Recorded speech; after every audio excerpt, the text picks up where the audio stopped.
¿Qué tal, amigas, amigos? Muy buenas noches. Gracias por acompañarnos en esta nueva edición de La Mesa con los Corresponsales. Un gusto que estén con nosotros y, como siempre, también un gusto para mí y un honor presentar a mis compañeros, amigos y colegas. Primero, Jaime Luis Brito, corresponsal de la revista Proceso y editor del portal de noticias maciosare.org. Jaime Luis, buenas noches. ¿Qué tal, Héctor? ¿Cómo estás? Muy buenas noches. Buenas noches a Pedro y a todas y todos quienes nos hacen favor de acompañarnos esta noche aquí en Los Corresponsales. Gracias, Jaime, y por supuesto también ya lo mencionó Jaime, a Pedro Tonancio, nuestro compañero, colega, corresponsal de Grupo Imagen y editor del portal de noticias surdigital.com.mx. Pedro, buenas noches. ¿Qué tal? Muy buenas noches y un gusto saludarnos a todo nuestro auditorio. Por supuesto, todavía no hay nadie en agregado, pero pronto seguramente lo habrá. Ya hay gente. Y bueno, pues un saludo a ustedes dos también.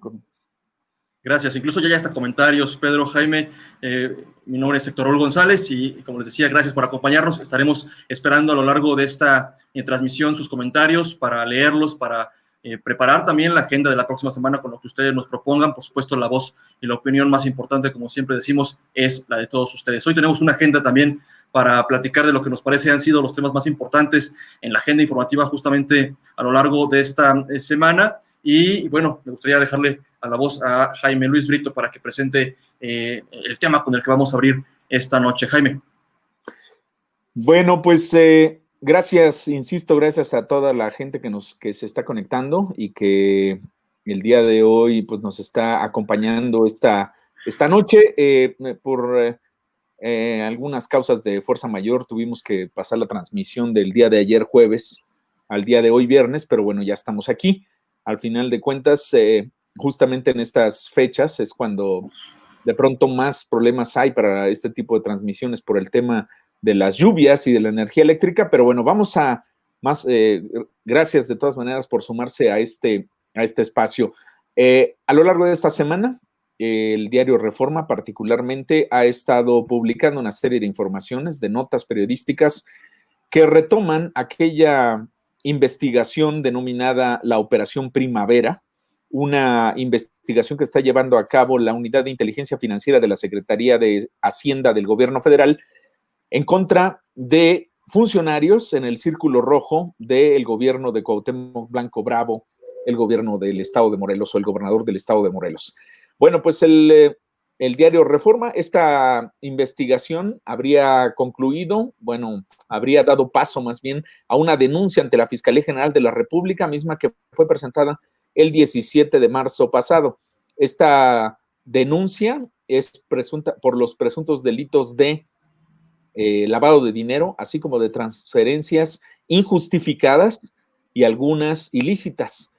Entre los actores que se mencionan en estas denuncias, ya lo sabíamos desde aquel marzo, estaba José Manuel Sanz Rivera, quien ha sido el representante del exfutbolista Cuauhtémoc Blanco y su brazo derecho a lo largo de toda la administración municipal de Cuernavaca en el trienio pasado y a lo largo de lo que va en este sexenio en el gobierno del estado de Morelos.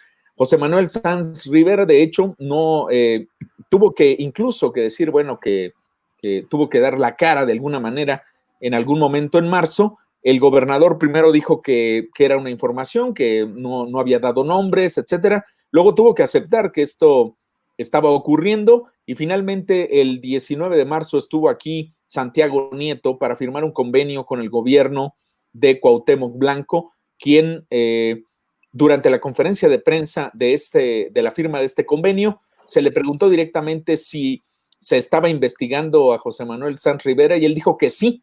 Se le preguntó también si se investigaba al gobernador Cuauhtémoc Blanco, dijo que no.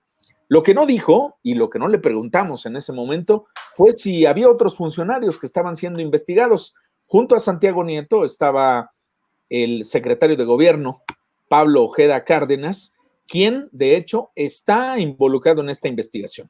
La Fiscalía General de la República está llevando a cabo esta investigación contra Sanz Rivera, José Manuel Sanz Rivera, Pablo Ojeda Cárdenas, también el que es apoderado legal de Cuauhtémoc Blanco, un personaje, mi tocayo, Jaime Tamayo Godínez, así como otros funcionarios, otros personajes. Se habla del medio hermano del propio gobernador, a quien ya hemos, por supuesto, mencionado en estos programas, Ulises Bravo, así como incluso transferencias en las que está involucrada la propia esposa del hoy gobernador de Morelos, aunque según la información que ya vemos en pantalla del diario Reforma, no está involucrada ella en la investigación, no está siendo investigada. Sin embargo, bueno, este es nuestro primer tema. El asunto es de una profundidad, lo hemos discutido, ¿no? Sobre todo hablando de los peores gobiernos de Morelos. Lo hemos discutido aquí en corto, digamos, con los corresponsales, con Pedro, con Héctor, pero también con Margarito, con Óscar Guadarrama, con la propia Ruby Cela Morelos de La Jornada. Lo hemos estado platicando y pimponeando, etcétera, etcétera, porque resulta que en menos de 2 años de gobierno,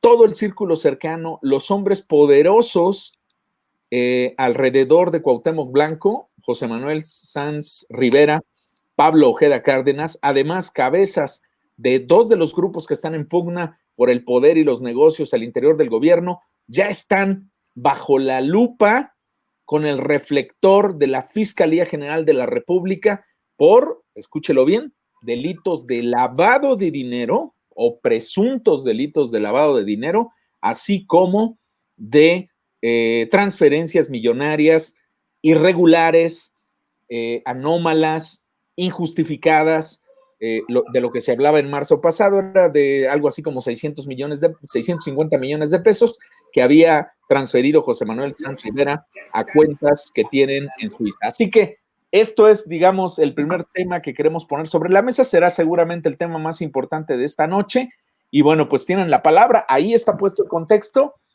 Yo solo hacer énfasis en esto, antes de que cumpla 2 años este gobierno, el círculo rojo del gobernador ya está siendo investigado por la Fiscalía General de la República por estos delitos que no son menores, son delitos graves y, bueno, lo que ha dicho Cuauhtémoc Blanco es, bueno, pues yo estoy, si alguien tiene responsabilidad tiene que pagar, y hay una frase que utiliza en el comunicado, dice, se tiene que tomar en cuenta que los hechos que se investigan son de 2012 a 2019, así que no son en mi periodo como servidor público. Se le olvida que era presidente municipal de 2015 a 2018. Pedro Héctor, ahí está el tema. Muy rápido para hacer una precisión, porque justamente al término de la sesión pasada decíamos que teníamos que hablar también del asunto de Radio Capital y de cómo se estaban manejando pues la salida de varios compañeros del aire, un asunto que, aunque sabemos que es muy complicado, no podemos dejar de mencionar lo que ocurre en los medios de comunicación y, por supuesto, de cómo se está dando el comportamiento, pues, del propio gobierno, cómo usa los recursos en el tema de comunicación social, que es algo que debe preocupar a la sociedad porque en ello va implícito su garantía de tener información veraz, creíble y que le sea útil como sociedad.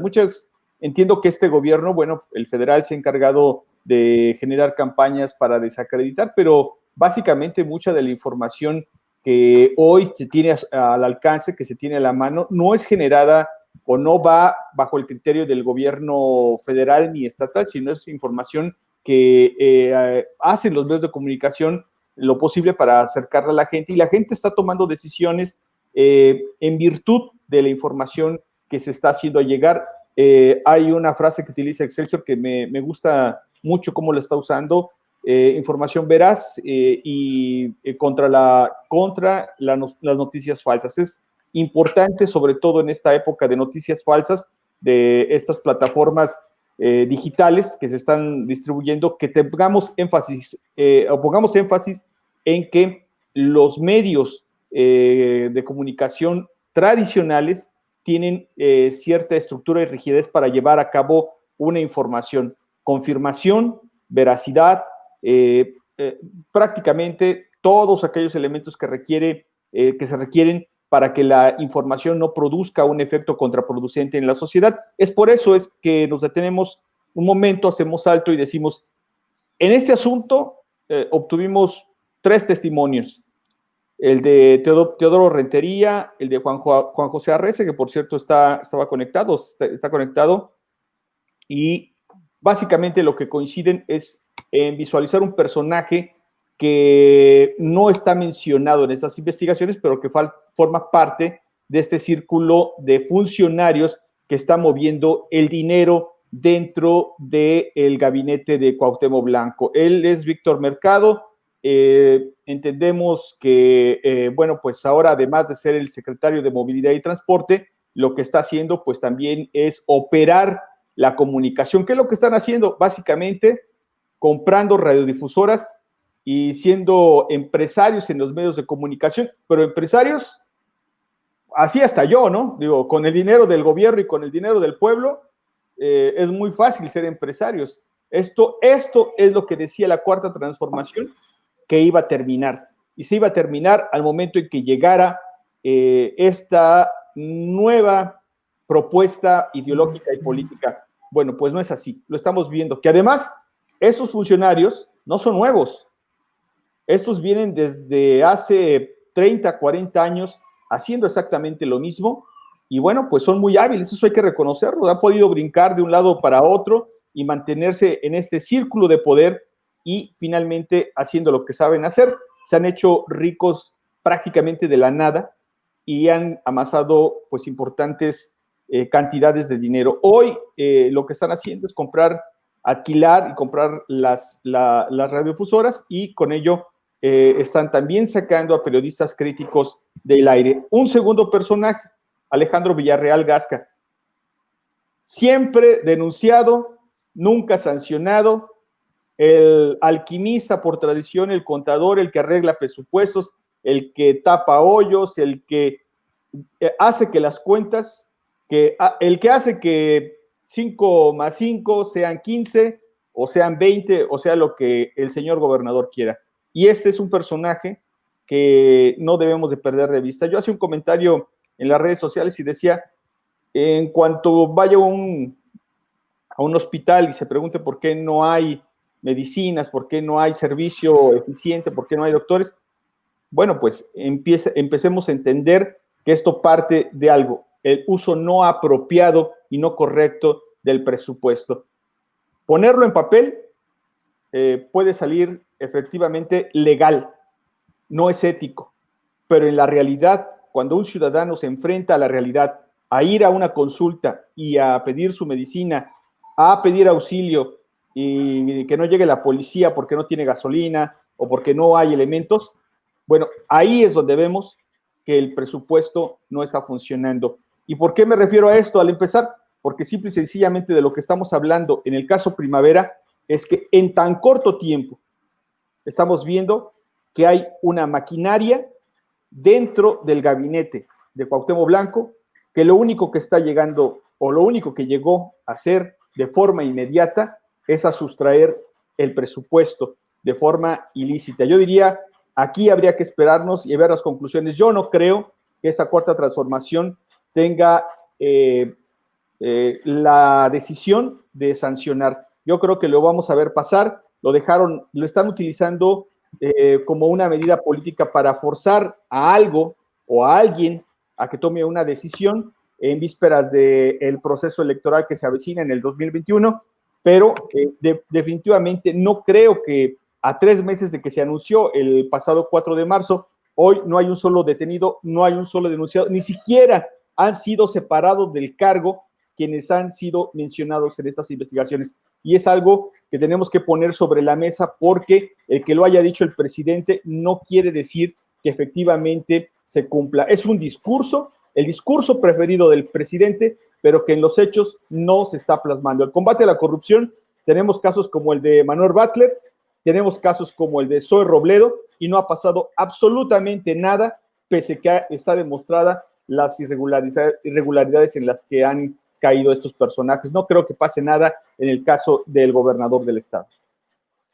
Y bueno, Pedro, ahí es importante esto que mencionas porque finalmente estamos frente a los mismos vicios que hemos visto en otros gobiernos, particularmente el gobierno de Graco Ramírez, no hay que olvidarlo. El tema del saqueo es un tema que marca sin duda la administración de Graco Ramírez y vemos que se repiten los mismos esquemas en un periodo mucho más corto de tiempo. Es decir, vimos este tema del saqueo, vimos este tema del enorme endeudamiento en la administración pasada, que pasamos de una deuda de 3,000 a 11,000 millones de pesos en 6 años. Y ahora vemos a un gobierno del Estado con Cuauhtémoc Blanco que durante el primer año de su ejercicio de gobierno tuvo casi 12,000 millones de pesos que manejó de manera discrecional. El año en que Morelos ha tenido más presupuesto en su historia fue 2019 con casi 32,000 millones de pesos. Y en ese año, el gobierno de Cuauhtémoc Blanco proyectó un presupuesto que le fue aprobado por el Congreso por 22,000 millones. Por lo tanto, 10,000 millones, el 30% de ese presupuesto, lo gastó de forma discrecional y no se ve reflejado en absoluto en el mejoramiento de la calidad de vida de las personas que viven en Morelos.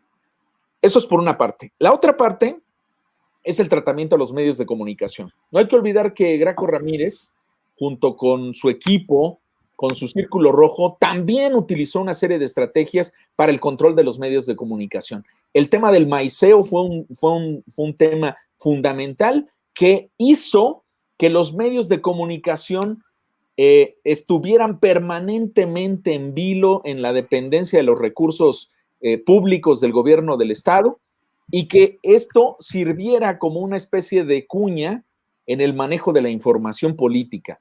Aquellas periodistas que no se ciñeron al discurso oficial de Graco Ramírez, no hay que olvidarlo, nosotros 3 estuvimos sentados junto con otras compañeras y otros compañeros en la Subsecretaría de Derechos Humanos de la Secretaría de Gobernación, hace ya 3 años, si no me equivoco, para denunciar las amenazas de que éramos objeto de parte del gobierno de Graco Ramírez. Por eso es que muchos de nosotros después estuvimos en el famoso mecanismo de protección a periodistas y defensores de derechos humanos. Esas prácticas están pasando ahora de una manera distinta, pero están pasando y no quiero descartar que en el futuro, que en un tiempo breve, empiece también el tema de las amenazas, el tema a final de cuentas, de los castigos, etcétera, etcétera. Ahora, lo que está ocurriendo, como lo señalas, Pedro, pues es el tema de copar aquellos espacios donde la crítica se hace presente, particularmente es este último caso, que es el tema de la Radio Capital, que cambió de administración y bueno, pues como tú lo has señalado, ha cambiado de administración para un personaje que es empresario de muchas cosas, porque ha sido funcionario, como bien lo señalaste, Pedro, desde los gobiernos priistas, luego durante los 2 gobiernos panistas, o por lo menos el de Sergio Estrada, si no mal recuerdo, después incorporado ahora al gobierno de Cuauhtémoc Blanco, y bueno, pues este personaje que también tiene un medio de comunicación desde hace ya un tiempo, y hoy parece que se ha convertido en el gerente o en la mano que mece la cuna detrás de algunas de las radios en donde, o por lo menos de Radio Capital, donde el discurso era crítico y hoy se va a alinear, digamos, a la verdad oficial del gobierno de Cuauhtémoc Blanco. Y ojo, un último apunte antes de cederte la palabra, mi querido Héctor, porque ya hablé mucho, es el tema de que es un esquema similar con unas características distintas particulares de Morelos, similar al que está ocurriendo en la Cuarta Transformación. Hay que ver la portada, hay que ver el contenido de la revista Proceso de esta semana, que todavía está circulando, en relación a esta portada que del domingo pasado, que dice la Cuarta Transformación, aplastar la crítica. El caso de San Juana Martínez, que es de ignominioso, una mujer que enloqueció y que está desde esta postura, la revista Proceso señala esta semana, la vocería de los caprichos, y con todo lo que ello implica y que tuvo que parar porque ahora Notimex está en huelga, pero que desde las redes y que con lo que hizo esta investigación de este laboratorio que tiene el ITESO en Guadalajara, que descubrió las redes de bots que está utilizando, en este caso, Notimex, para atacar a aquellos periodistas que le resultan críticos a la Cuarta Transformación. Entonces, son esquemas, son escuelas que no solamente se hacen aquí, sino que vienen son copia de lo que está ocurriendo a nivel federal. Y bueno, en lo que decías, Pedro, hace unos instantes, y con esto ya te doy pie, Héctor, es el próximo viernes, dentro de una semana, estará aquí Andrés Manuel López Obrador, seguramente, para respaldar con todo a Cuauhtémoc Blanco, sin importar toda la sangre que ha corrido en el Estado en los últimos meses, sin importar estos señalamientos de corrupción. No puede escapar a la responsabilidad Cuauhtémoc Blanco. Son los dos personajes más cercanos, más fuertes de su gobierno los que están siendo señalados, y enseguida los que acabamos de señalar aquí, que son también de los más cercanos, Víctor Mercado y Alejandro Villarreal. Entonces, ahí está sobre la mesa este asunto, Héctor. Gracias, Jaime. Pedro, buenas noches. Pues justo eso, Jaime. Pareciera que uno de los termómetros son las redes sociales, Twitter particularmente. Una vez que Reforma da a conocer primero esta investigación sobre, reafirma o confirma la investigación sobre José Manuel Sanz, ex-manager de Cuauhtémoc Blanco, su hombre de mayor confianza, a quien provocó desde el Ejecutivo que se le construyera, como el Ayuntamiento de Cuernavaca, una secretaría a modo, que muchos califican como una segunda secretaría de gobierno, a la par, ¿no? Y de que de ahí vienen, dicen, incluso los problemas al interior, porque hay dos poderes abajo de Cuauhtémoc Blanco, ¿no? El de Pablo Ojeda como secretario de gobierno, y él, en su momento, el de José Manuel Sanz Rivera. Confirma esta investigación de la que ya se había dado parte, de la que ya Santiago Nieto había venido a Morelos la semana pasada, lo dijimos, a decirle en la cara del gobernador que la persona investigada como parte del caso Primavera era el subsecretario de la gubernatura, jefe de la gubernatura.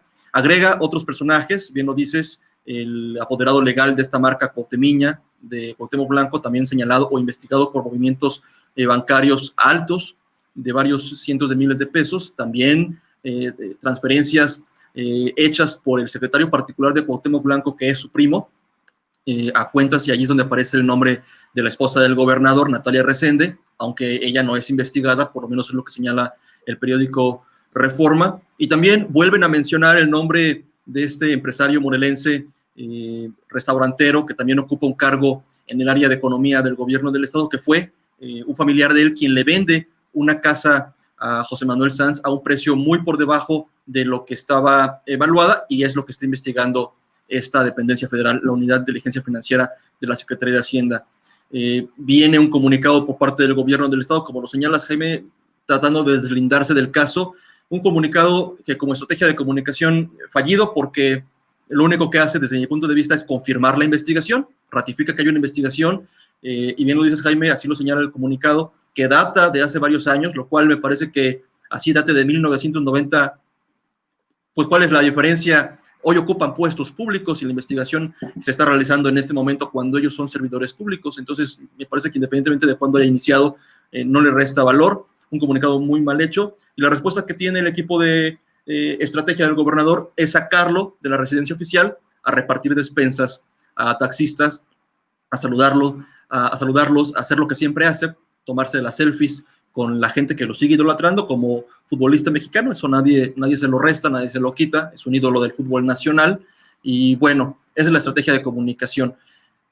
No deslindan, no desmienten, no contesta el gobierno del estado. Y al día siguiente surge una nueva nota del periódico Reforma anunciando que también Pablo Ojeda, por si quedaba la duda, por si el otro grupo distinto al de José Manuel Sanz decía, ya les ganamos esta, y ya les dimos un trancazo porque los exhibieron como corruptos, pues también el periódico Reforma informa que Pablo Ojeda, segundo hombre al interior del gobierno del estado, también es investigado, y también lo señalan de colocar a personajes de sus despachos allá en Veracruz, en el gobierno del estado de Morelos.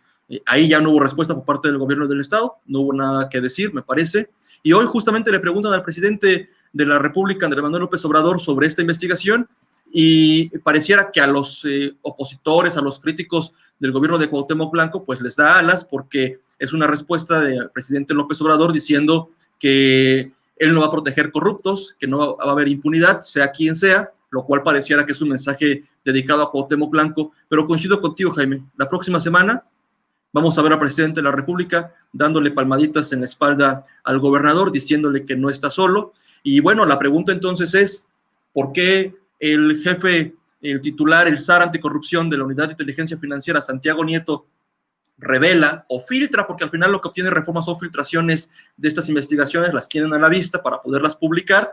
¿Cuál es el objetivo de que se den a conocer si es que el presidente viene la próxima semana a respaldar a Cuauhtémoc Blanco Bravo? ¿Para qué? Para obligarlo a permanecer al interior de la coalición y que el PES con Hugo Eric no jalen por su cuenta ya en la contienda. ¿Hay algún otro tema para tener a Cuauhtémoc Blanco y a su equipo en el gobierno de Morelos controlado, dominado? Digo, sería necesario si el gobierno de Cuauhtémoc Blanco siempre en el tema de la política pública se ha sometido a los designios del gobierno federal. No sé cuál sea el motivo, cuál sea la intención, pero hay una estrategia, hay una intención de alguien de revelar todas esas investigaciones en torno al gobierno de Cuauhtémoc Blanco Bravo.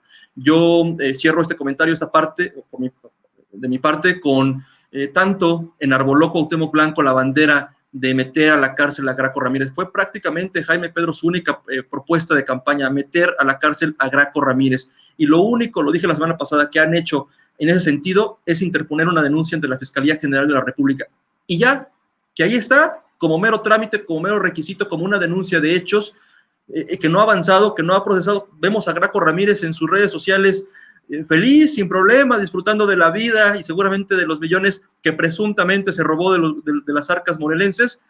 Y en contraste, quien sí está siendo investigado por el gobierno federal es todo el equipo, tú lo decías bien, Jaime, el círculo rojo, el círculo más cercano a Cuauhtémoc Blanco, Pablo Ojeda, José Manuel Sanz, su secretario particular, que es su primo, su esposa aparece mencionada en las investigaciones por esas transferencias millonarias. En fin, tú decías la semana pasada, Jaime, que no rompió ninguna de tus expectativas este gobierno por la serie de estupideces que políticamente o en la administración pública han cometido.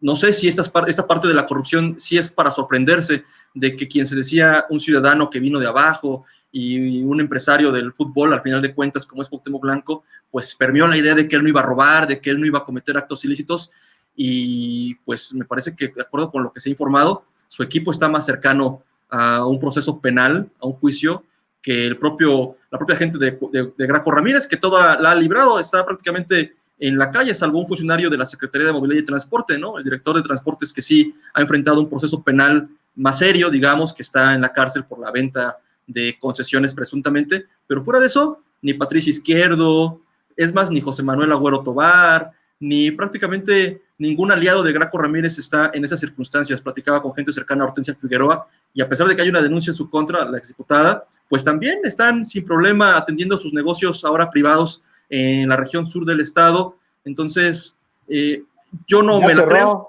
Ya cerró la pozolería que puso. Uy, qué mala onda. Bueno, hoy vi los anuncios de Serrenta. Era el domicilio para recibir notificaciones, entonces yo creo que por eso lo cerraron. Yo no me la creo. O por el COVID, ¿no?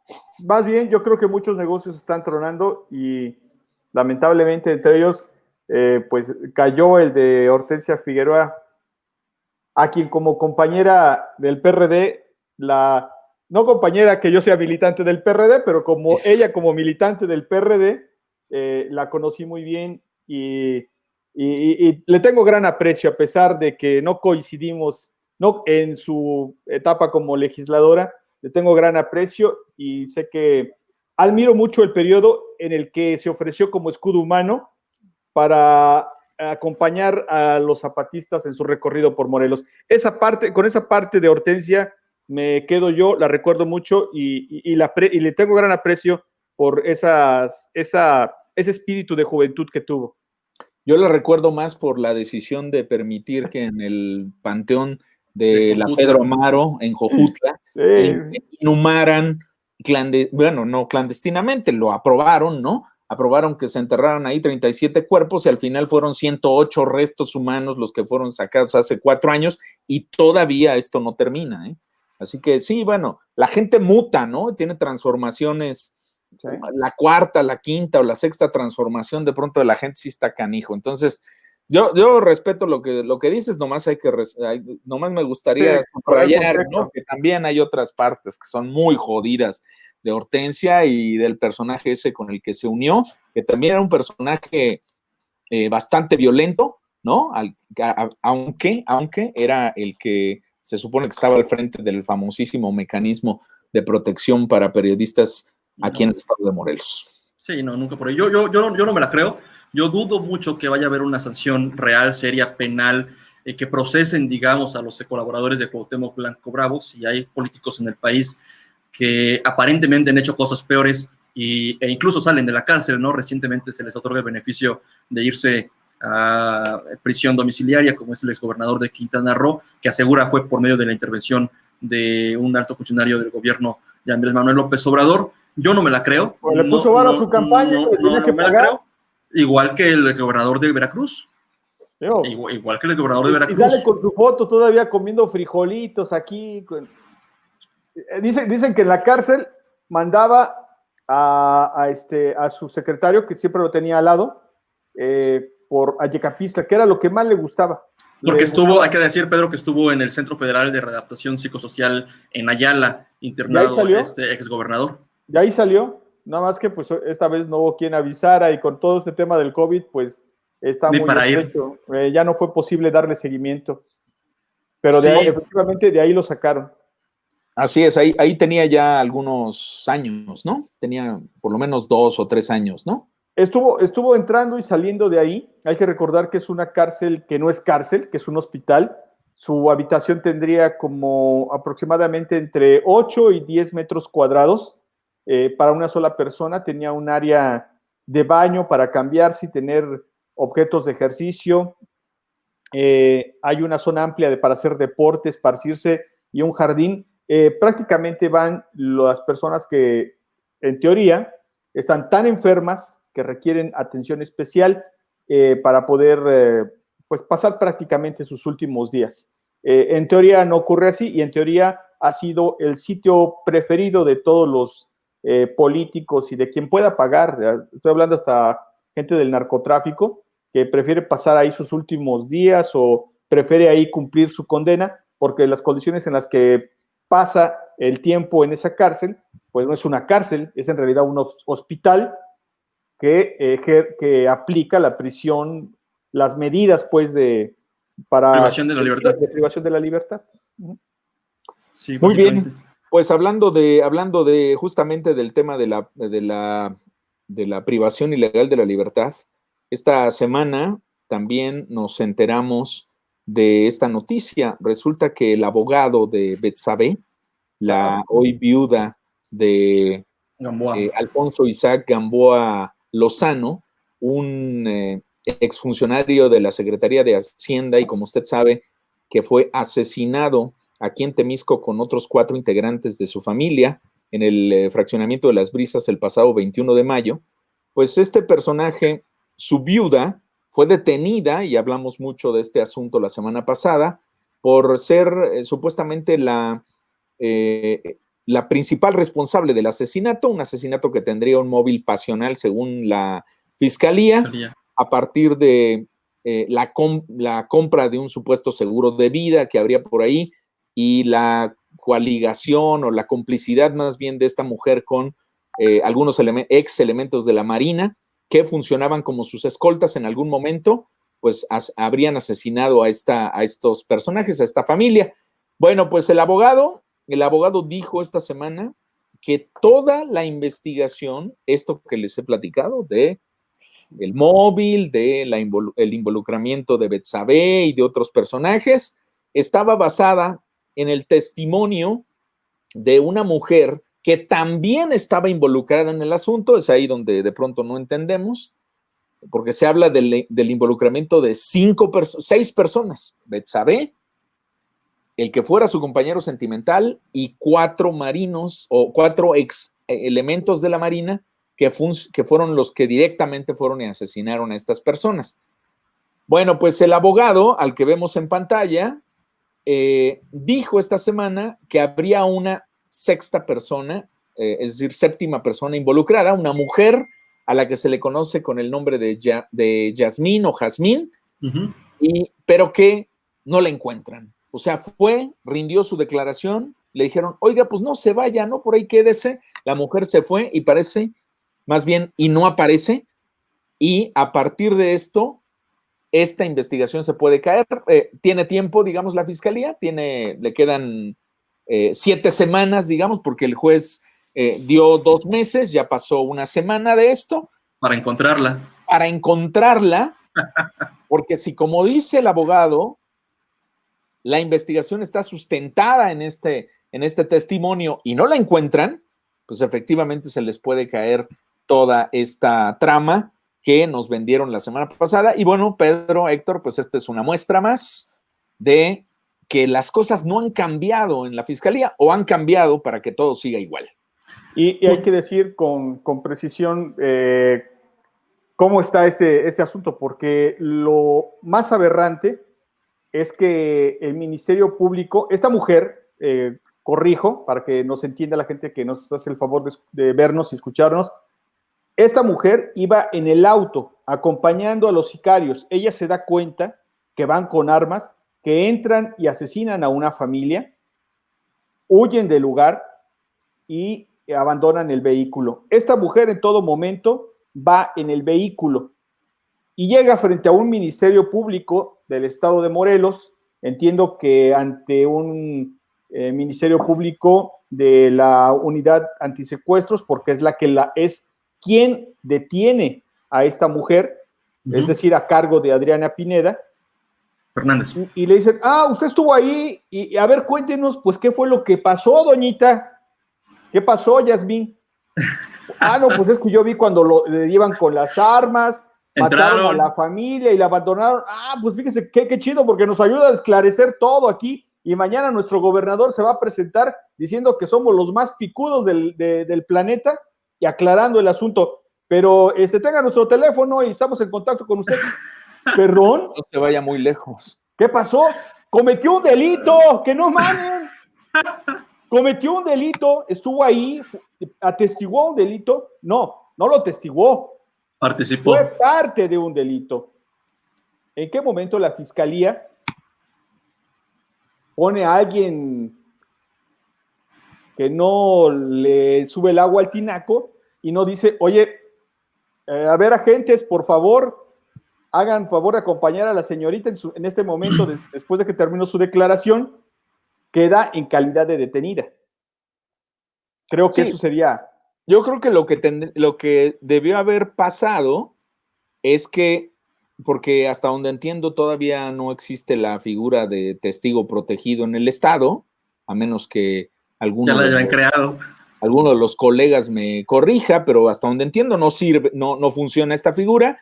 Lo que me parece que debió haber ocurrido es que con lo que nos acaba de decir hay una serie de elementos que pueden ser constitutivos de un delito. Vamos a presentarla ante un juez, a ver qué nos dice. Pues el juez seguramente escucharía y diría, a ver, sí, pues hay una especie de participación de la doña en este tema.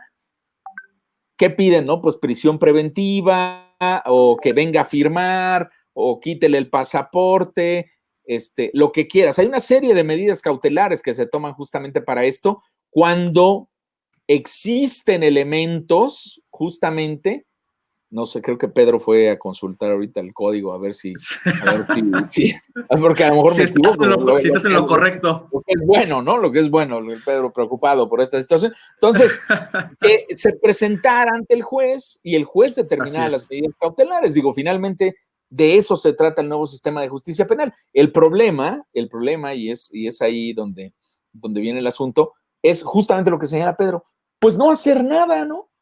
O sea, presumir que la mujer vino a colaborar de manera voluntaria, de buena fe, etcétera. Sí, pero, o sea, el problema va más allá, porque si aquellos que están involucrados realmente en el asesinato directamente se enteraron que esta mujer fue quien los pone y la dejan ir, pues es apostarle a que actúen contra ella, a que la asesinen, a la desaparezcan, etcétera, ¿no? Entonces, justamente sí es verdaderamente increíble que el Ministerio Público o quien se haya hecho cargo de la atención a esta mujer haya participado o no. O sea, eso lo tiene que determinar un juez con los elementos que le haga llegar la fiscalía.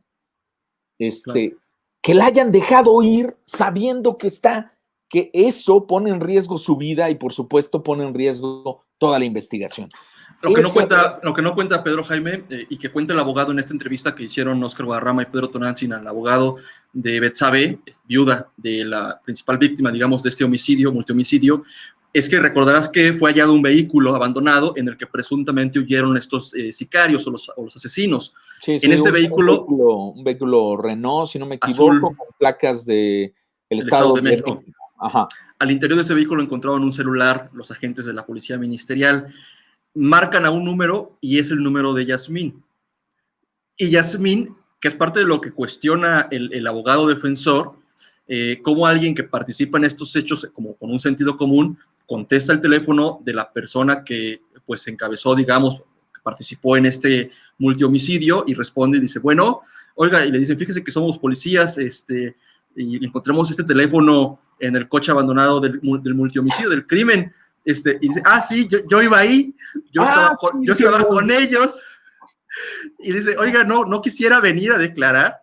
¿Cómo no? Y que dice, sí, como no, con gusto. Parte de lo que cuestiona el abogado es que Yasmín estuvo acompañada de un abogado de oficio, lo que desde el punto de vista del abogado no habla de una testigo, sino de una presunta señalada, una presunta culpable o cómplice.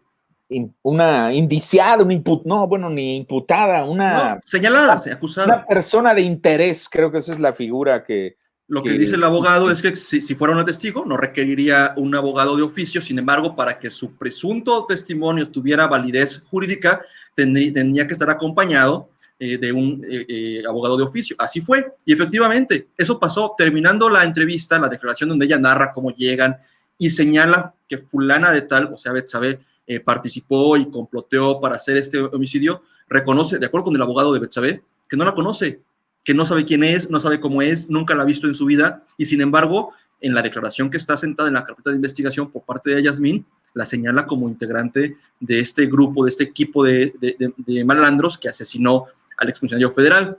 Y la dejan, efectivamente, la dejan ir. Otro de los inconsistencias, dice el abogado, es que su declaración tuvo que haber sido, como señalas, Jaime, solicitada por el juez del caso.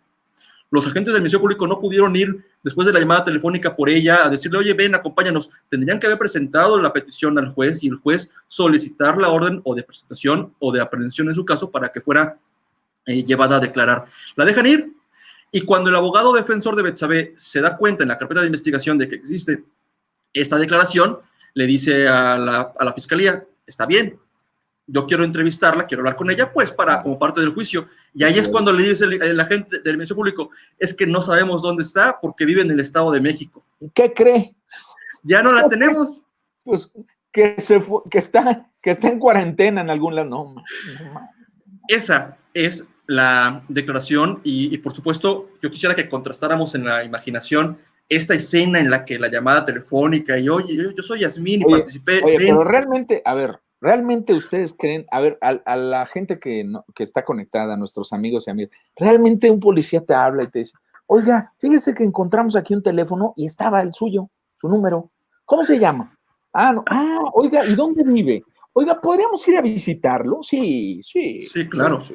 Compara eso claro que estás mencionando, Jaime, con el gobernador Cuauhtémoc Blanco diciendo, este es un crimen exportado que afortunadamente ya quedó superado. Claro.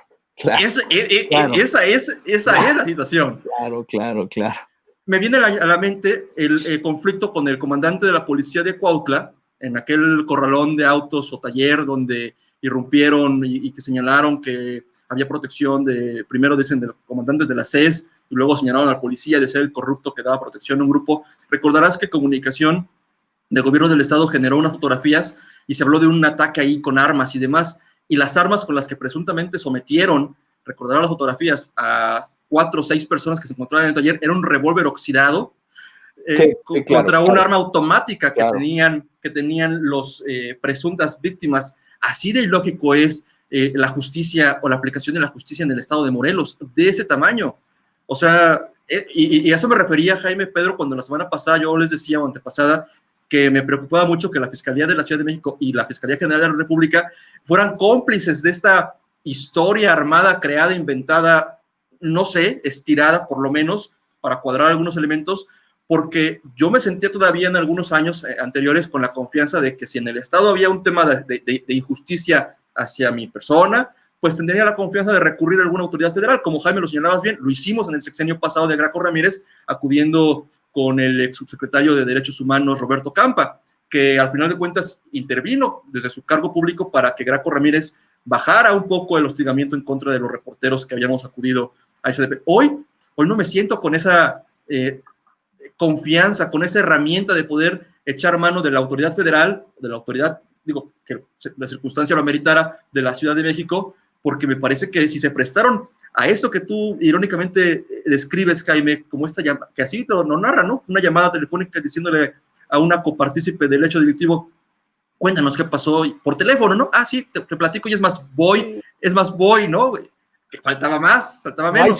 No hay cerveza, sino hasta te llevaba unas chelas, ¿no? Para que nos lo contaras más.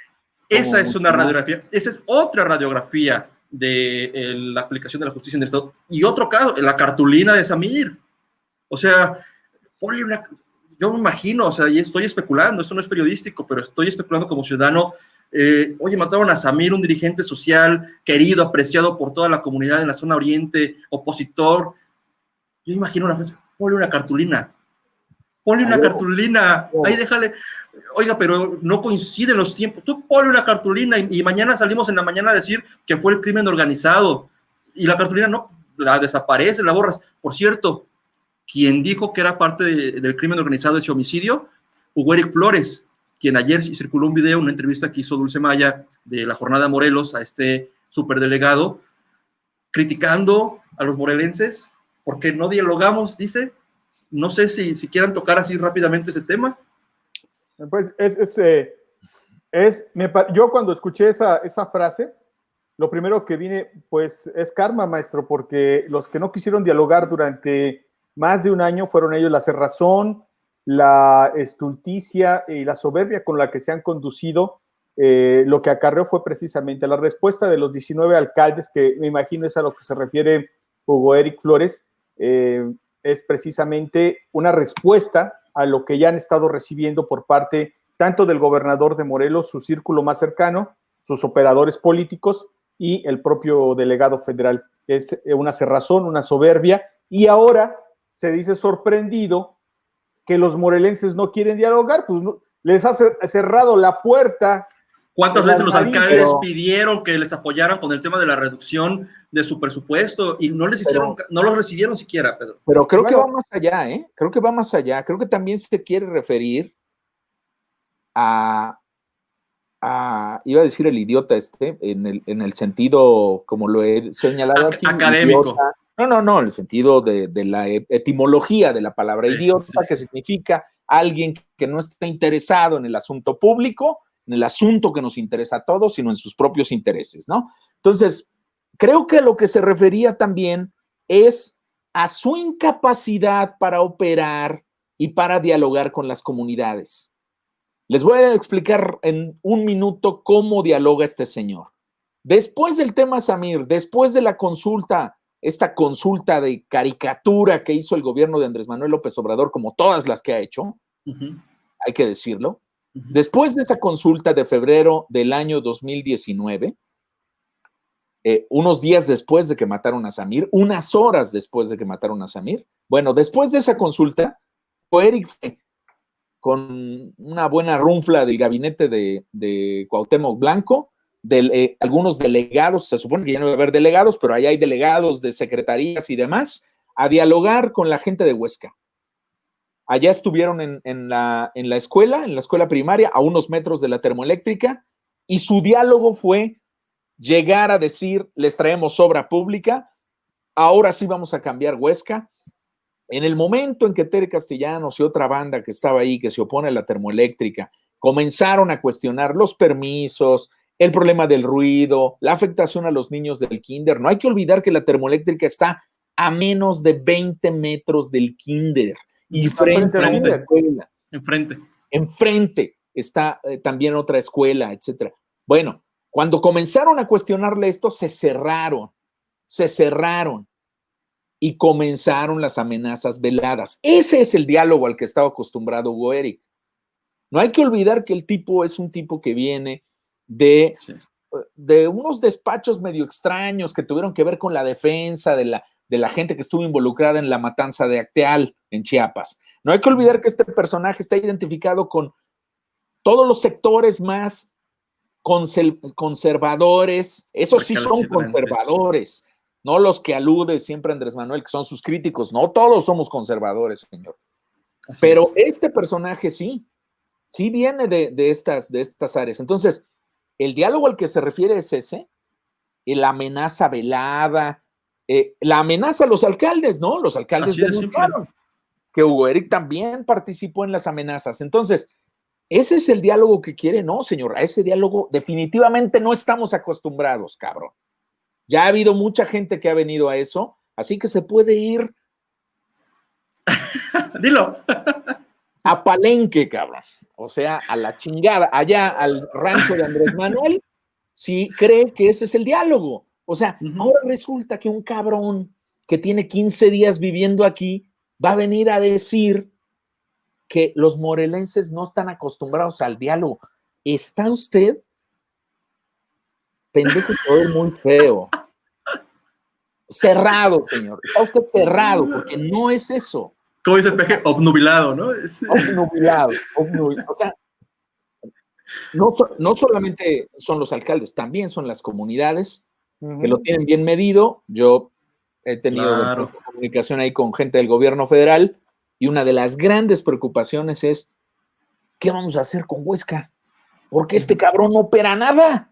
No opera nada. Lo más que opera es platicar con la gente del INEGI, Pedro, ¿te acuerdas? La vez pasada que vino el peje, Andrés Manuel López Obrador, cuando todavía empezaba, que llegó la gente del INEGI a protestar. A ver, dígame.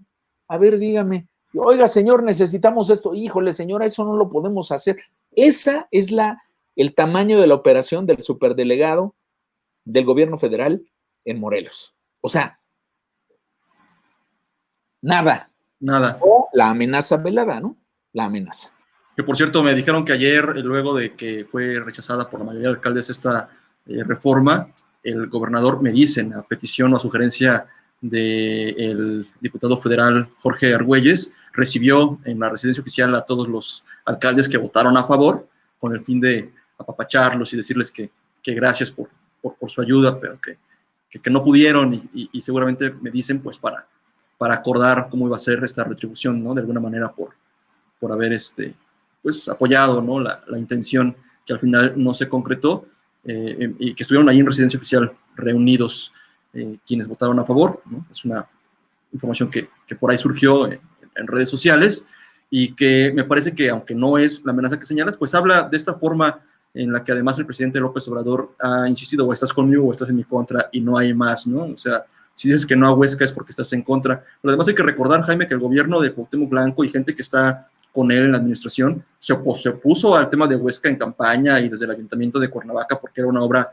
que encabezaba o que impulsaba Graco Ramírez y el propio presidente Andrés Manuel López Obrador está grabado que dijo que no a la termoeléctrica de Huesca como promesa de gestión, digamos, ante las comunidades del oriente de Morelos, y a la primera de cambio, en la primera oportunidad que tuvo, dijo sí a la termo, porque la consulta, más que una consulta, fue una especie de estrategia para intentar convencer a los opositores de los beneficios y bondades de la termoeléctrica de Huesca. Recordarás que allá en Cuautla llamó, ¿cómo les dijo? Conservadores de...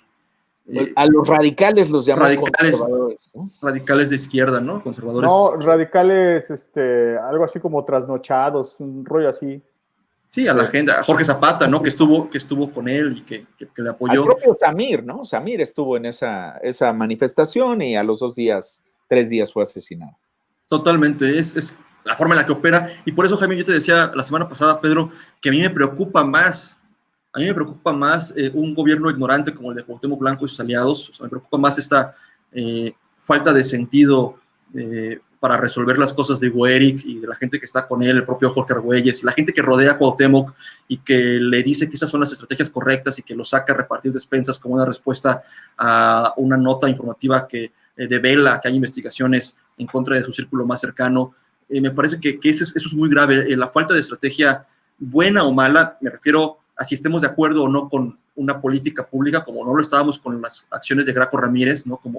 Como ciudadanos morelenses, pero que al final lo hemos dicho aquí, había una ruta, la ruta del 20%, ¿no? Pero había una ruta para el coruco, una ruta para los chocolates, una ruta para la ecozona. Hoy ni siquiera tienen nombre, Jaime, los programas, o sea, siguen operando el tema de la ecozona, siguen con lo mismo. ¿Qué cambios hay? Ninguno.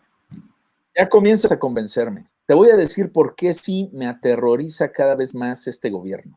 ¿Por qué? Porque justamente por sus pendejadas es posible que regresen esos de los que estamos hablando. O sea, justamente por esto que están haciendo, por eso creo que efectivamente es un gobierno fallido y es un gobierno de fracaso. Pero la consecuencia hasta ahorita, que me da más terror, es que este gobierno, así como está, va a traer como consecuencia que regrese Galloso, que regrese Graco, que regrese, no que regresen lo que se robaron, eso no lo van a regresar. Esa fue la promesa. Que vuelvan, ¿no? Es que ya Pedro ya la estaba preparando, Jaime Álvarez, Javier Bolaños. No dudes que Hortensia como hija pródiga regrese al PRD, o sea, toda la regrese. ¿Por qué? Pues porque estos en menos de 2 años, ¿no? ¿Cuándo cumplen 1 año y medio? Octubre, noviembre, diciembre, enero, febrero, marzo, abril. Ya cumplieron 1 año y medio. Ya fueron los 18 meses, ¿no? En los que Graco prometió en su momento que iba a acabar con la inseguridad. O sea, los 18 meses de Graco ya habrían pasado. Sí, ya pasaron, ya vamos 20 meses. Uh-huh. En estos 20 meses ya nos dieron muestra de que se pueden superar con mucho en cuanto al monto de lo robado, lo que hizo Graco en 6 años. Pero lo que me preocupa no es eso. Bueno, sí, eso sí me preocupa. Pero lo que más me preocupa es que pueden regresar los otros. Uh-huh. Pueden regresar los otros.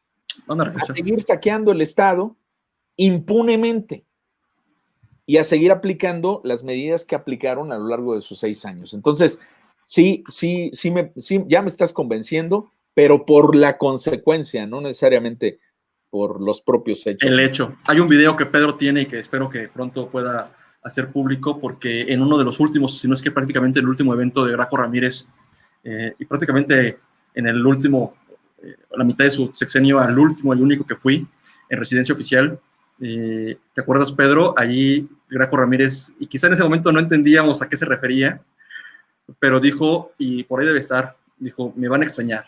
Los morelenses me van a extrañar. Y yo ya lo estoy viendo como video de campaña de todos esos que dices, Jaime. Ayer lo mencionó incluso Elena Cepeda en el espacio, en el perfil de Pepe Montes, le hizo una pregunta, ¿ya nos extrañan?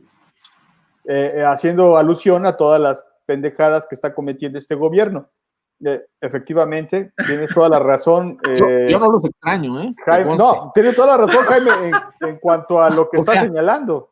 No hay ninguna diferencia, ¿eh? Entre aquellos y estos, ¿no? Yo no encuentro ninguna, la verdad, o sea, porque, bueno, ya lo platicaremos, pero yo no los extraño en absoluto, ¿eh? O sea, estamos haciendo un esfuerzo por hacer esto más pequeño, más digerible, y ojalá y les pedimos el favor, no se estén de acuerdo, Jaime, Héctor, bueno, pues agradecer que nos hayan hecho el favor de estarnos escuchando, viendo y, por supuesto, de compartir este programa, este esfuerzo que hacemos semanalmente. Ayer ya lo comentaba Jaime, por diversos... Se fue la luz, el viento y la lluvia. Y que esto habla de que es importante que en esta nueva normalidad las empresas que están dedicadas tanto al suministro de energía eléctrica como a el internet, pues se coloquen a la altura,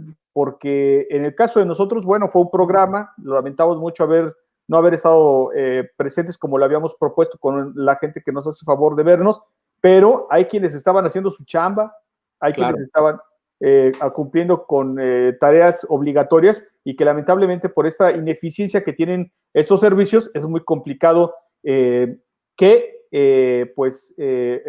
puedan cumplir. Dice Rodrigo Zamora, el personeros de la ultraderecha, efectivamente, así los llamó Andrés Manuel a todos los que protestaban en esa visita que hizo en Cuautla. Y Héctor, de mi parte, yo quisiera despedirme con esta foto a propósito de la probable, que ya no es probable que regresemos, según lo que dijo López-Gatell, oye, el doctor Gatell, corrijo, hoy, que está, sí, Morelos sigue en semáforo rojo, sin embargo, hoy pasamos por Clavijero y ya está abierto toda la banda de la parte del Puente del Dragón. Vimos ya los bares atascados hasta su madre. Los vieron por fuera, ¿verdad? En Cuautla. Obviamente. El placer de ir, hermano, porque además hay puro chavito de 17, 18, 20 años. Y esta imagen de Jojutla. Mis paisanos son... ¿Cómo explicarlo? Muchas gracias a Octavio. Papel de baño, además. Sí, además a Octavio, que nos hizo el favor desde Jojutla compartirnos esta fotografía. Creo que les llegó, ¿qué? 3 meses, 4 meses tarde la noticia esta de que papel de baño no servía, no sirve para el COVID, pero bueno. Y también dejo para la siguiente semana un tema ahí. Se está presentando un fenómeno en Jojutla, por lo menos lo ha hecho público el alcalde. La gente no quiere ir al hospital, prefiere morirse en casa. No quiere ir al hospital. Hay un problema en la forma en que se está administrando la salud. Creen que es mejor quedarse en casa. Creo que no hay confianza por parte de la sociedad. Yo quisiera pensar muchas cosas, esperemos que en el transcurso de la semana, conforme vayamos obteniendo testimonios, información, se esclarezca, pero creo que mucho del temor de la gente se está centrando en que este servicio es inhumano. Hay una ley que está todavía ahí en proyecto por parte de Tania Valentina, que me parece a mí fabulosa esta idea de quitarle la violencia o esta parte violenta a los partos. Habla de que hay una violencia en el momento de la atención médica geriátrica. Obstétrica, exacto.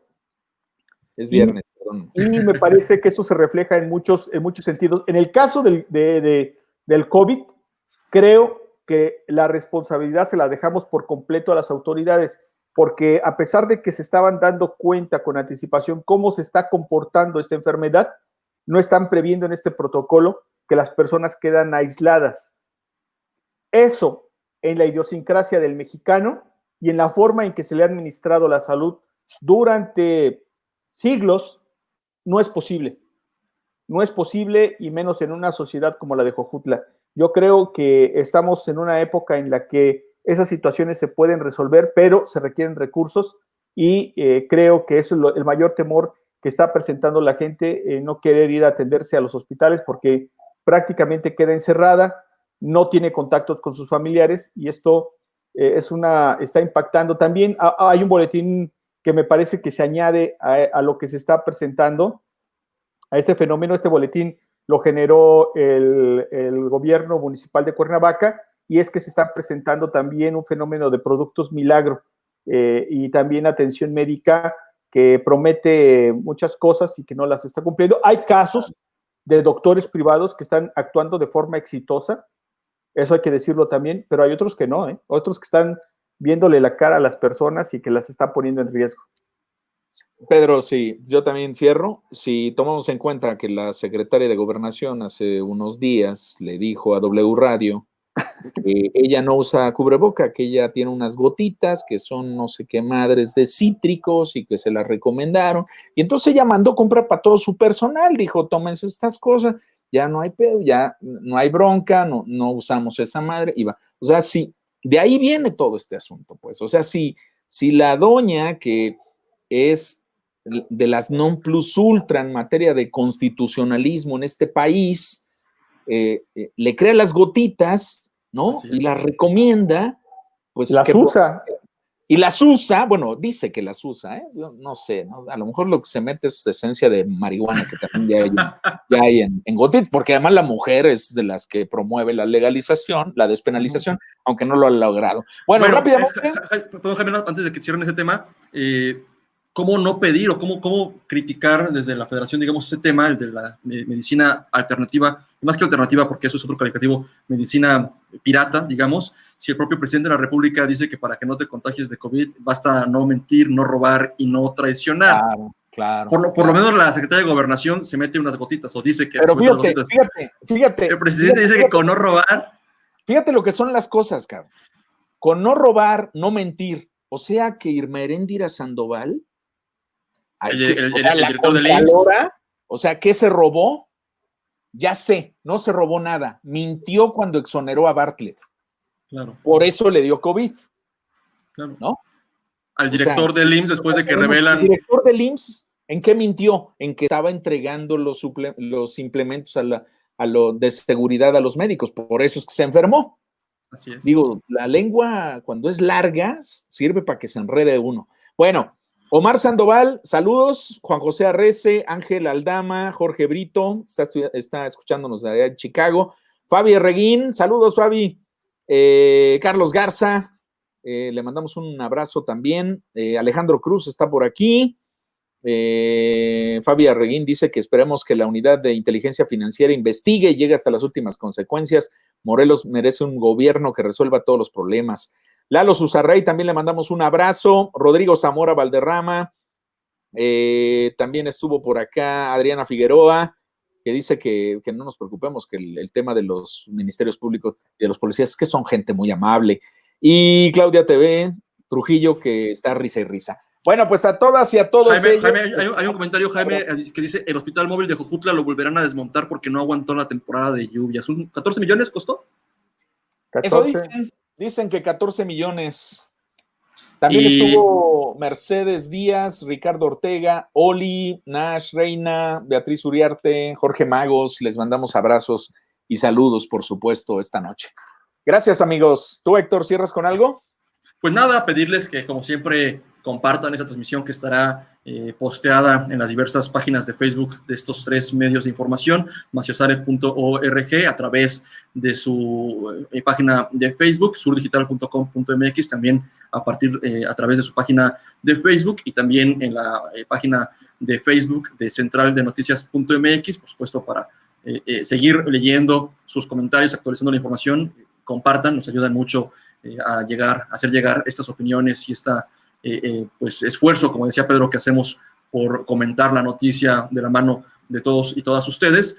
Si comparten en sus diversas redes sociales, pues nada, esperamos vernos ahora sí el próximo jueves, si las condiciones climatológicas y la empresa de clase mundial así nos lo permiten. Y pues nada, Jaime, con eso, muchas gracias por su atención, gracias por permanecer con nosotros y a seguirle dando y aguantar unos días más todavía. Pedro, Jaime, se extiende unos días más el encierro, aún no hay nueva normalidad en Morelos, y entre más aguantemos, hay quien dice que si llegamos a diciembre, quien pueda aguantar hasta diciembre, sería lo ideal, quien pueda en estas condiciones económicas, ¿no? Pues muchas gracias, saludos a todos y todas. Excelente fin de semana, descansen. Muy buenas noches.